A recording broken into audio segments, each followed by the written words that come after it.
তো hello everyone, welcome to our channel. তো কি দেওয়া রয়েছে দেখো, ডব্লিউপিএসআই 2018-তে এই প্রশ্নটা এসেছিল। কি ছিল এই প্রশ্নটা? আমাদের এই শর্ট ভিডিওতে আমরা সমাধান করব যে কোনো পরীক্ষায় পরীক্ষার্থীর 17% যে ছিল তারা বাংলায় এবং 18% ইংরেজিতে ফেল করেছে বা অকৃতকার্য হয়েছে। যদি বাংলা ও ইংরেজি উভয় বিষয়ে 5% অকৃতকার্য বা ফেল হয়ে থাকে, তবে উভয় বিষয়ে কৃতকার্য অর্থাৎ পাস হয়েছে কতজন সেটা আমাদেরকে বের করতে বলা হয়েছে। তাহলে আমরা কি করে করব এটাকে?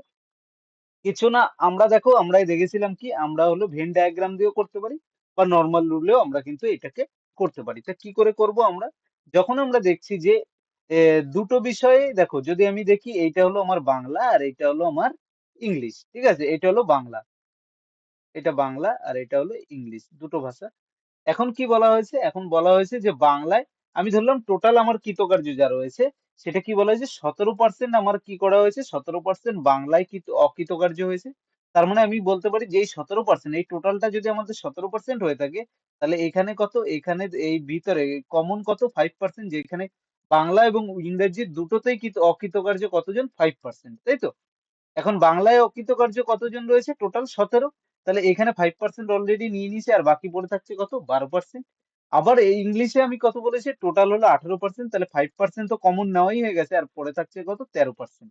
ঠিক আছে? তাহলে টোটাল অকৃতকার্য, এখানে আমরা কি শুধু অকৃতকার্য নিয়ে আলোচনা করলাম। 12 আর 5 17, এই ঘরটা হয়ে গেল। এটা 5 আর 13 18 হয়ে গেল, দুটো ঘর, ঠিক আছে? তাহলে 12 আর 5, তাহলে টোটাল আমাদের অকৃতকার্য কতটা হচ্ছে, 12 আর 13 হলো আমাদের 25 আর 5 30%।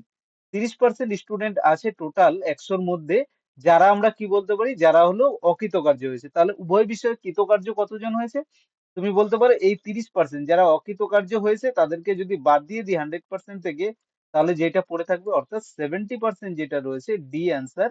এই ডি হলো, এরা হলো কি দুটো বিষয়ই পাস করেছে, কোনোটাতেই ফেল করেনি, ঠিক আছে?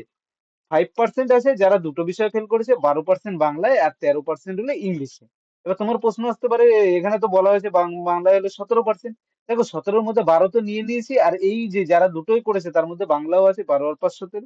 আর ইংরেজি রয়েছে, এখানে ইংরেজিতেও আমরা 5 হলো কমন, মানে বাংলায়ও করেছে ইংলিশেও করেছে। আর 13, টোটাল 5 আর 13 18 হয়ে গেল। বুঝতে পেরেছো? তো এই ধরনের প্রশ্ন কিভাবে সমাধান করবে? আর যদি এটার অন্য প্রসেসও জানতে চাও, আমরা সেকেন্ড ভিডিওতে এটা কিন্তু দিয়ে দেবো। শর্ট ভিডিওতে আমরা তোমাদেরকে এটা করছি।